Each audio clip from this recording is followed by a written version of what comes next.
Bonjour à tous, j'espère que vous allez bien, je suis très contente de vous retrouver et aujourd'hui j'ai envie de partager avec vous un projet qui me tient à cœur. Donc je vais rénover deux meubles que j'ai reçus il y a quelques temps. Ces meubles là ils seront pour moi, plus exactement pour mon atelier, et vous allez voir que j'ai vraiment réalisé une grosse transformation. D'ailleurs j'avoue que, sans prétention évidemment, je suis assez fière de ce projet-là parce que voilà, je me suis lancée dans quelque chose d'un peu complexe et au final, le résultat me plaît énormément. Et je ne vais pas en dire plus, je vais vous laisser tout de suite avec la vidéo, je vous retrouve juste après.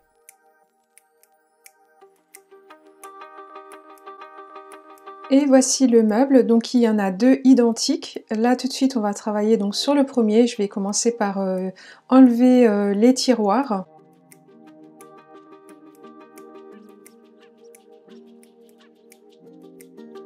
Et ensuite, je vais retirer tout ce qui est toile d'araignée, poussière avec l'aspirateur. Maintenant, je vais revisser tout le meuble parce qu'il tient plus correctement. Toutes les vis se sont dévissées. Et ensuite, je vais venir retirer les petites baguettes en plastique. C'est là où se glissent les tiroirs.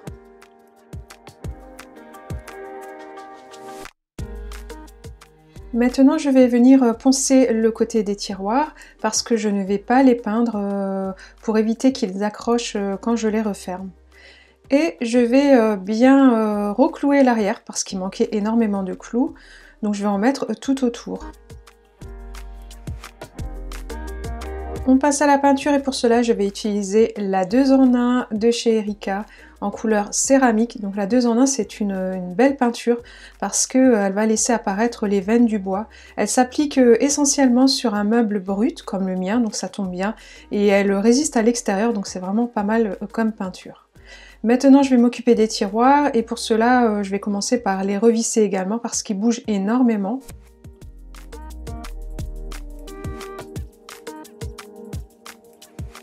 Et je vais peindre l'intérieur des tiroirs et pour cela je vais utiliser la 4x4 couleur terre de sienne et ce sont des peintures que j'avais en stock donc je n'ai pas eu à les acheter. Je vais appliquer 2 couches pour un rendu parfait et je vais rajouter un peu de peinture dans la rainure bleue qui me dérange énormément et je n'ai pas pu la poncer parce que c'était un endroit vraiment inaccessible. Je mettrai du savon de Marseille sec pour pouvoir les faire glisser correctement. Maintenant direction Brico Dépôt car je vais aller acheter le petit matériel qu'il me faut. Donc je commence par acheter 2 planches de contreplaqué, vous savez c'est ce qu'on met à l'arrière normalement des meubles. Et ensuite je vais prendre des petits tasseaux assez fins en 2 mm, je vous mettrai les références en barre d'infos. Et une fois que le matériel est chargé, direction la camionnette pour retourner à l'atelier pour pouvoir placer tout ça. Je vais maintenant utiliser la planche contreplaqué que je viens d'acheter. En fait, c'est un médium.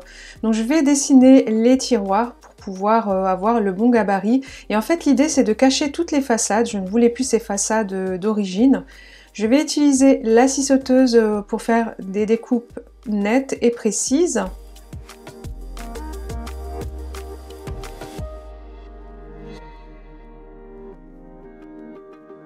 Une fois terminé, je vais faire un petit ponçage léger à la main pour bien lisser les rebords. Et ensuite, je vais utiliser de la colle en tube, genre ni clou ni vis, que je vais appliquer donc sur les façades, les anciennes façades. Et ensuite, je vais venir apposer la nouvelle planche par-dessus.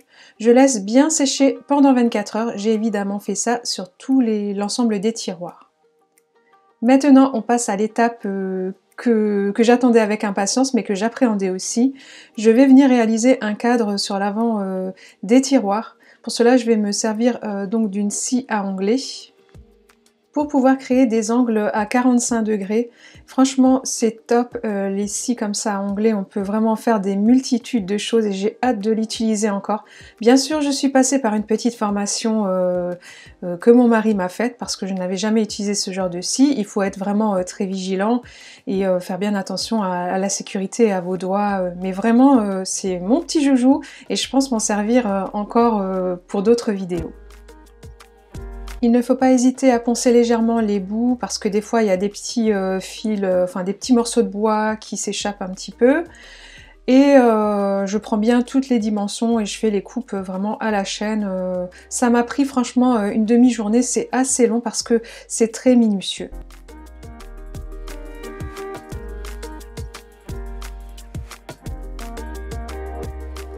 Et maintenant j'utilise des tout petits clous que je vais venir donc clouer sur l'ensemble des baguettes. J'ai préféré cette méthode-là plutôt que de coller.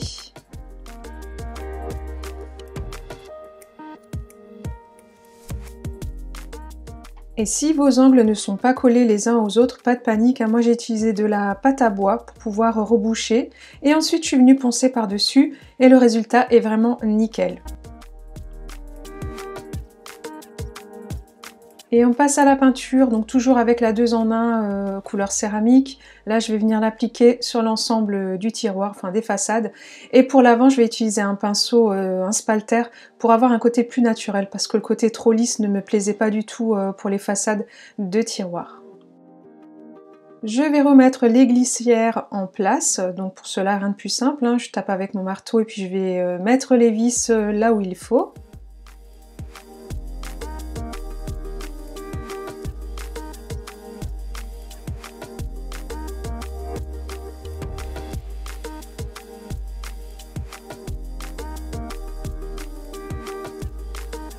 Je vais customiser ces poignées que j'ai récupérées sur d'anciens chantiers. Elles sont jolies en doré, mais ne correspondent pas du tout à mon projet. Du coup, je vais les bomber en noir mat. Donc la peinture vient de chez Action. Et franchement, pour customiser des poignées, je vous conseille vraiment d'utiliser la bombe en peinture. Une fois que j'ai terminé, je vais m'occuper de porte-étiquettes que j'ai récupérées sur d'anciens meubles. Et pareil, je vais les bomber aussi en noir pour avoir une bonne cohérence. Maintenant, je vais venir couper les tasseaux qui seront à l'avant du grand tiroir puisque je vais créer 4 faux tiroirs. Et ensuite, je vais venir donc les clouer. Et puis, je vais les peindre toujours avec la même peinture. Maintenant, je vais percer 3 trous car je vais créer un support pour mettre des roulettes dessus. Donc le support a été donc récupéré et les roulettes c'est pareil sur un ancien meuble. Donc là je vais mettre de la colle avant de visser le tout. Donc je mets bien mon tasseau à l'intérieur et ensuite je vais mettre des serre-joints pour laisser bien prendre.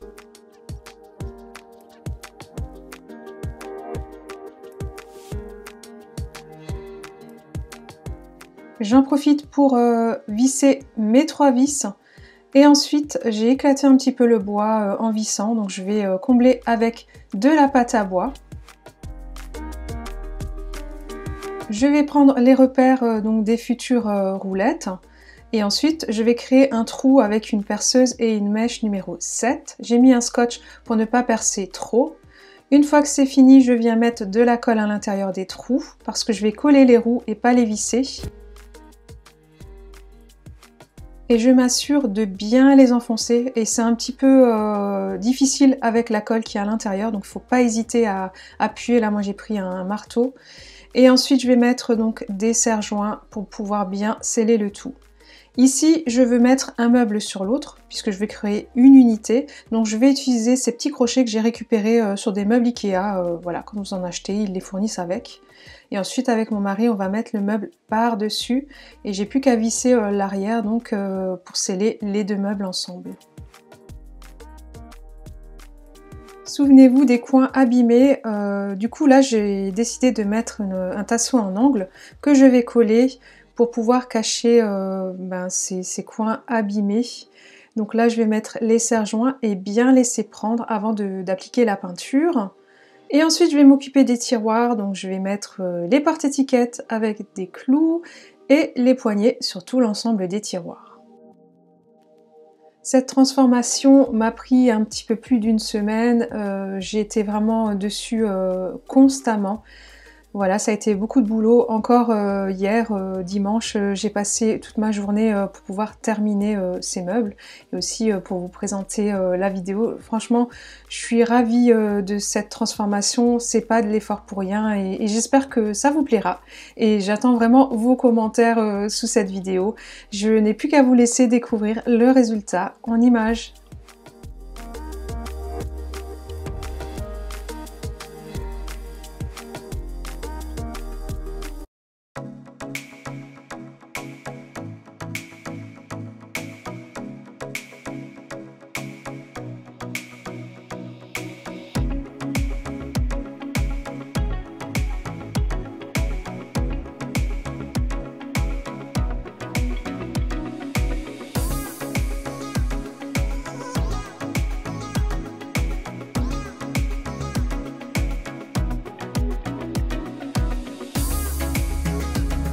Cette vidéo touche à sa fin et j'espère qu'elle vous a plu. Si c'est le cas, n'hésitez pas à me mettre un pouce en l'air et à me dire en commentaire ce que vous en avez pensé. Comme je vous l'ai dit en début de vidéo, ces meubles-là, on me les a donnés. Ils étaient très abîmés parce qu'ils appartenaient à quelqu'un qui possédait un chien et le chien faisait ses dents dessus.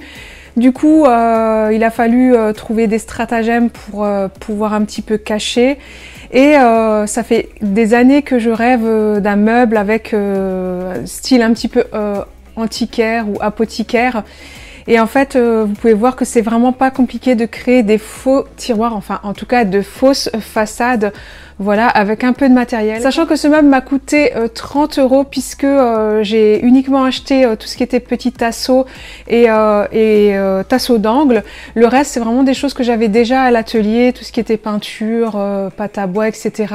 Les poignées, c'est pareil, je les ai récupérés d'anciens chantiers. J'ai simplement bombé avec les bombes de chez Action, oui, que j'ai acheté également. Mais en tout et pour tout, ce projet m'a coûté 30 €. Donc voilà, vraiment tout petit budget. Et voilà, je suis contente. En tous les cas, si vous ne me suivez pas sur Instagram, je vous invite à le faire parce que c'est vraiment mon réseau social préféré. Par ce biais-là, n'hésitez pas à me poser vos questions et à m'envoyer vos créations parce que j'aime beaucoup quand vous partagez avec moi. Je vous mets le nom du compte juste ici. Si vous n'êtes pas abonné à la chaîne et que vous aimez ce genre de contenu, que ce soit DIY, astuces, relooking, et si vous m'aimez aussi un tout petit peu, n'hésitez pas à vous abonner et à enclencher la petite cloche pour être averti des dernières vidéos mises en ligne. Et moi, je vous donne rendez-vous très vite dans une prochaine vidéo. N'hésitez pas non plus à me dire en commentaire ce que vous aimeriez comme style de vidéo. Si je peux, je le réaliserai.